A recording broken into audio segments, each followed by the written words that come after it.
GS건설 같은 경우에는 뭐 드릴 말씀이 좀 많아가지고 최근 건설주 움직임이 꽤나 좋습니다. 꽤나 좋은 상황이에요. 주봉 보셔도 꽤나 많이 올라왔고요. 월봉이를 보셔도 바닥에서 빼꼼합니다. 그러니까 주봉 기준으로 설명을 좀 드리면 될 것 같은데,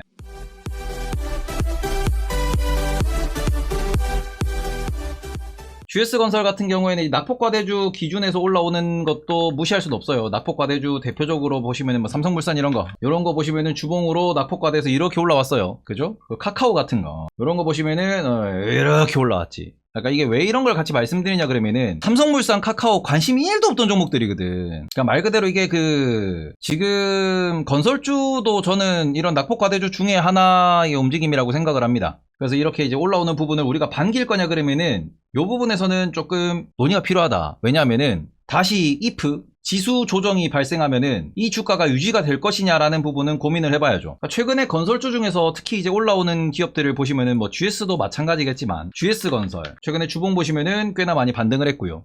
일봉으로 보자. 꽤나 많이 반등했고요. HDC 현산 얘도 지금 일봉으로 보시면은 꽤나 많이 반등을 한 상황입니다. 바닥에서 많이 올라왔어요. 그리고 지금 또 올라오는 것 중에 현대건설 요것도 보시면은 바닥에서 꽤나 올라왔습니다. 그리고는 또 올라온 친구 중에서 대우는 안 올라오는 것 같던데.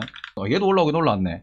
얘도 올라왔고. 그 다음에 지금 DLENC 기준 보시면은 DLENC가 제일 많이 올라왔어요. DL도 그렇고 HD 현산도 그렇고 GS도 그렇고 일단은 세 개의 이슈는 뭐냐 그러면은 세 기업 뭐 DL, 현산, GS는 뭐가 중요하냐 그러면은 지금 현금 보유량 그리고는 부동산 PF 이쪽 이슈가 있는 기업들입니다. 현금 보유량이 많고 부동산 PF가 작은 기업들 요런 기업들을 중심으로 이슈가 발생을 해서 움직이고 있는 거고 특히 자, 그럼 이런 상황에서 다른 것보다 요 건설 기업들의 앞으로의 이슈를 보시면은 1번 총선 관련돼 가지고 총선 때에는 항상 경기 부양 이야기가 나옵니다. 그리고 우리나라에서 경기 부양의 대표적인 것은 결국 인프라 건설 산업이죠. 그러니 건설 경기를 중심으로 올릴 거다라는 요런 것 때문에 기대감이 존재하는 것. 그리고는 두 번째, PF 이슈가 불거진다라고 하면은 그럼 이거는 오히려 우리가 옥석 가리기가 발생을 하는 거죠. 그러니까 여기서 무슨 얘기하는 겁니까? 안전한 친구들, PF 이슈에서 안전한 친구들.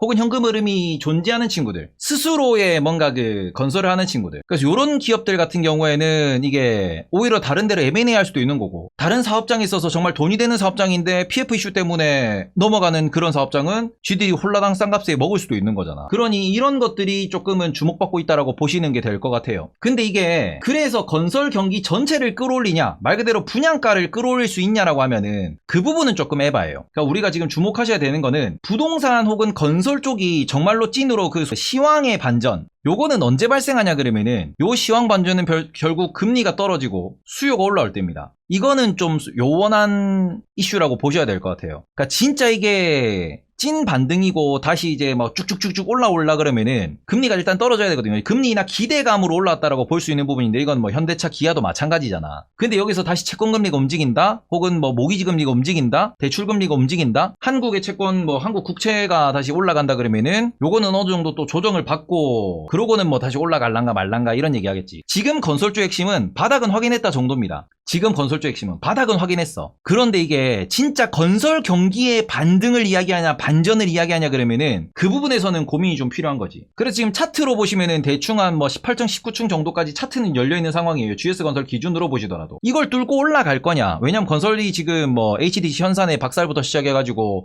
우리 뭐 LH 사태까지 그리고는 뭐 우리 순살자이 사태까지 해가지고 박살난 게 좀 많잖아. 그러니까 대부분 차트리 주봉 월봉 보시면 역배열이에요. 역배열의 이평선을 뚫어낼 수 있겠냐라고 하면은 이건 좀 어렵거든요. 일단 기회는 왔습니다. 비중을 조절할 수 있는 기회 혹은 바닥을 확인했으니 다시 한번 조정 오면은 저기서는 매수해도 될 만하겠다라는 그런 부분의 기회는 왔다라고 볼 수 있을 것 같아요. 근데 저는 여기서 건설을 좀 더 길게 보시면은 부동산 PF로 어딘가가 조진다라는 얘기가 나오잖아. 그러면 그때 건설사가 다 빠질 거예요. 그럼 그때가 좀 더 명확한 기회겠지.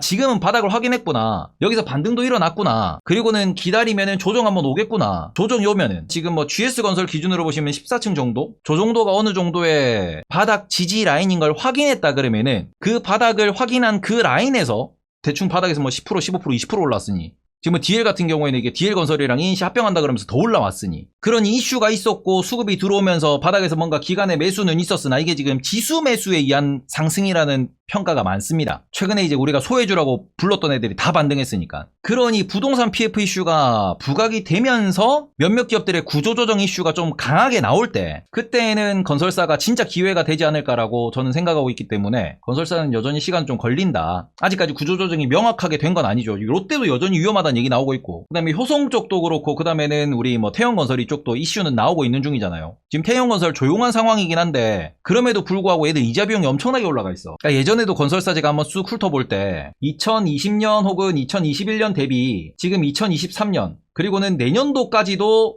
부동산 PF 만기가 도래하면은 이거를 차환하는 상황에서 그러니까 기존의 대출을 신규 대출로 갈아타는 상황에서 이자 비용이 늘어날 거예요. 더 증가할 겁니다, 지금. 그러니까 제가 방금 차트를 띄워서 보여드렸던 뭐 GS건설, HD현대 아니면은 뭐 현대건설이라든지 대우건설 이런 애들은 본인들의 차환에서 비용이 얼마나 늘었느냐 적게는 50%에서 많게는 한 100% 정도, 150% 정도 늘었습니다. 근데 이 중에서 300%, 400% 늘어난 기업들이 존재한다라고 말씀을 드렸어요. 그러니까 이자 비용이 얼마나 늘어나느냐가 지속 가능성을 이야기하는 거고 프리캐시 플로우를 이야기하는 거예요. 이게 현금 흐름이 중요한 지금의 고금리 시대니까 현금 흐름이 나오는 기업들이 중요한 거거든요. 얘들 수주 잔고는 다들 빵빵해요. 다만 레버리지를 얼마나 썼느냐가 문제인 거야. 이 금리 시기에 레버리지를 많이 쓴 기업은 넘어가는 거고 이 고금리 시기에 레버리지를 최대한 줄인 기업은 생존하는 거거든요.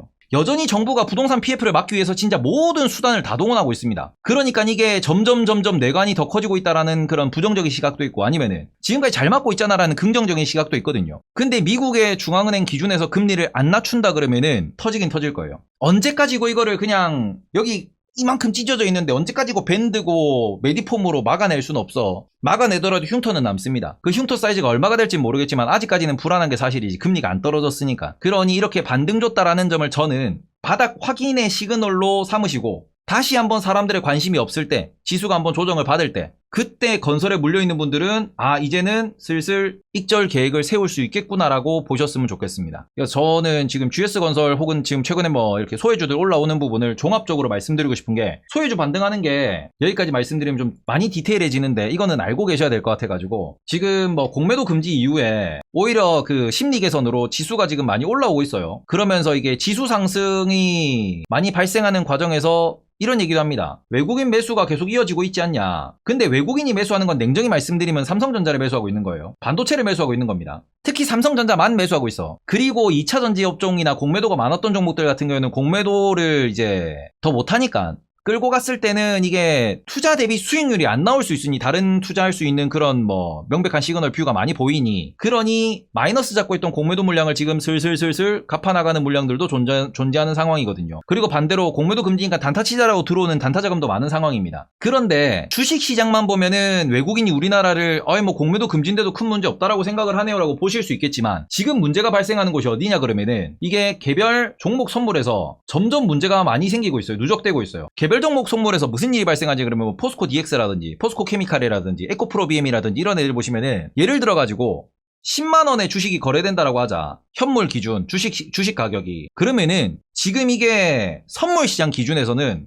이렇게 거래돼요. 이걸 뭐라고 부르냐 그러면은 이걸 현선물 괴리율이라고 부르거든요. 현선물 괴리율이 평소 대비로 5배에서 10배씩 벌어져 있어. 옛날에는 선물 시장이 뭐 이렇게 백오데이션이라고 부르고요. 지금 이렇게 선물이 가격이 낮은 걸 백오데이션이라고 부르는데 이 백오데이션이 코스피 200 기준으로 보시면 한 2, 3포인트 정도까지 벌어지고 그럼 한 1% 정도 벌어지는 거거든요. 지금 코스피 200이 한 330, 뭐 320 이러니까 코스피 200 보시면은 330 정도 나옵니다. 그러니까 이게 한 1% 정도 벌어지고 위로 콘텐고 올라가더라도 1% 정도 위로 올라가가지고 선물이 이렇게 끌고 간단 말이야. 지수를. 많이 벌어져도. 많이 벌어져 1%예요. 근데 지금 개별 종목들 선물 뭐 다들 관심은 없으시겠지만 보시면은 이게 5%씩 나요 지금 차이가. 괴리율이. 막 3%, 5%씩 납니다. 근데 여기에 유동성 공급자라고 부르는 그런 그 기관들이나 이런 데서 이걸 안 갖다 대. 이걸 갖다 대봤자 얻을 수 있는 이득이 없으니까. 지금 우리나라 시장에서 파생 시장은 망가지고 있어요, 지금. 이렇게 수급이 불균형한 상황에서 이런 소외받았던 기업들이 반등을 하고 있는데 이게 정상적인 상승이냐라고 하면은 저는 이게 물음표다라고 말씀을 드리고 싶은 거지. 수급이 다 꼬여있어 지금. 오히려 매수 매도를 할 수 있는 종목들이 더 제한되고 있습니다. 국장 파생이 원래 좀 계류율이 크긴 했는데 지금 너무 심해요. 안 따라붙고 못 따라붙어요. 그러니까 지금 국장에서 되게 우려스러운 부분은 이렇게 하나 둘 이상 시그널이 누적되면 이게 조합되면서 어떤 문제를 발생시킬지를 모르는 거거든. 그러니까 우리가 뭐 리만 때도 그랬고 IMF 때도 그랬고 그 다음에는 뭐 여러 가지 이슈들이 결국에는 비정상적인 그런 데미지가 누적되다가 한 방에 터진 게 크라이시스라고 부른 부분인데 PF도 마찬가지일 거고 지금 이 파생 시장에서의 약간 이상 시그널 이런 것들도 지금 존재하는 상황이거든요. 그러니까 정말 명확하게 보이는 주식에 대해서만 국장도 마찬가지고 미장도 마찬가지고 명확하게 보이는 주식 혹은 그런 뭐 투자 상품 방향성에 대해서만 투자를 하셨으면 좋겠어요. 이 하수상한 시장이 많이 이어지고 있는 상황이고 그래서 미국의 빅테크가 더 갈 수 있냐 그러면 그것도 물음표인 게 뭔 얘기예요. 비싸다는 얘기 나오잖아. 많이 비싸긴 하거든 지금 미국 빅테크들도. AI 기대감 하나로 버티고 있는 게 빅테크고 그거 말고 투자할 데가 없다라는 이유로 버티고 있는 거거든요. 그러니 오히려 채권 시장에 조정이 나오면은 나스닥 급히 조정받을 수 있고 변동성이 더 커질 수 있다라는 거지. 그러니까 저는 이런 부분에서 우리나라 지금 뭐 카카오도 마찬가지고 이렇게 건설주도 마찬가지고 반등하는 것 자체가 뭐 이렇게 뭐 예뻐 보이진 않는다. 뭐 그렇게 좀 말씀을 드리고 싶습니다. 그래서 아무튼 지금 좀 GS건설을 이렇게 좀 제가 따로 떼서 길이 있게 혹은 깊이감 있게 말씀을 드리는 이유는 이 종목만의 문제가 아니에요. 수급이 완전히 꼬여있는 상황이고 이거는 글로벌로도 마찬가지인 상황이고 제가 계속 말씀드리는 포인트 중에 하나가 요거거든요. 지금 우리나라의 레버리지 비율이나 아니면 우리나라의 그 예수금 방향성을 놓고 보시면은 지금 예수금 잔고 투자 예탁금 잔고를 보시면은 11월 들어와서의 잔고 움직임입니다. 예탁 잔고가 안 늘어나요. 이건 아침에서도 한번 말씀을 드렸지. 그러니까 요것도 지금 보시면은 요 부분도 이제 신용 잔고예요. 신용 잔고도 보시면은 똑같은 움직임입니다. 신용 생각보다 안 빠진다 그랬는데 안 늘어나는 거지. 왜? 16조 찍고 바닥 찍었다 그랬는데 지금 17조예요. 16조에서 안 늘어나 지금. 물론 이 부분에서 이제 포인트가 되는 거는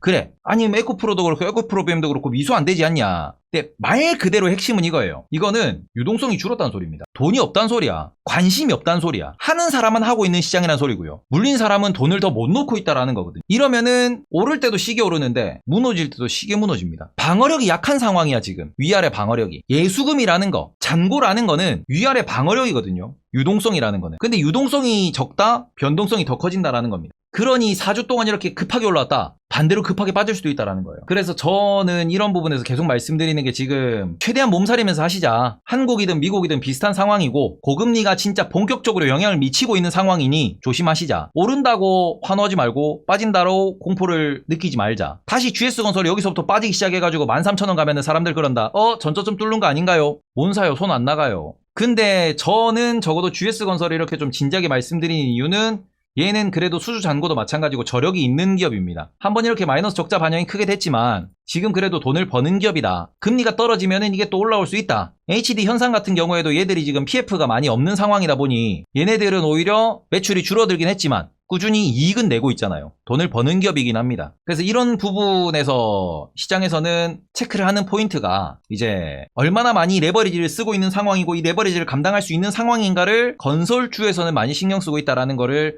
포인트로 분석을 해보셨으면 좋겠습니다. 아시겠죠? 자, 그래서 이런 부분 다시 보기 좀 잘라놓고요. 건설주뿐만 아니라 최근에 이제 반등하는 그런 기업들 속으시면 안 된다. 이 말씀 좀 드리도록 할게요. 반등하는 기업들에 속지 말자.